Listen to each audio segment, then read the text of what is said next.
ആരാണ് ഭ്രാന്തനെ പോലെ കഥ തല്ലി പൊളിക്കുന്നത്? എന്നാ പറഞ്ഞ എനിക്ക് ഭ്രാന്താണോ? മൃദുല വിളിക്കും. ആവശ്യമില്ലാത്ത ഫോണിലാണ് മെസ്സേജ് ചെയ്തോണ്ടിരിക്കുക. വിളിക്കാവളെ.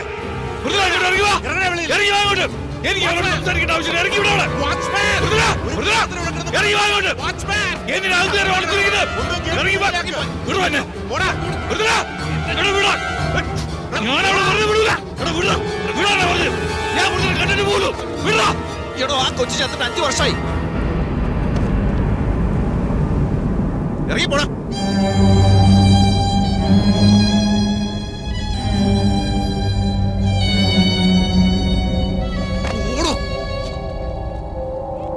പോവാനല്ലേ പറഞ്ഞേ. അങ്ങേര് മോള് പോയ ദുഃഖത്തിൽ ജീവിക്കുക. അതിന്റെ ഇടയിൽ കയറി വന്നുള്ളൂ ഓരോ ശല്യങ്ങൾ.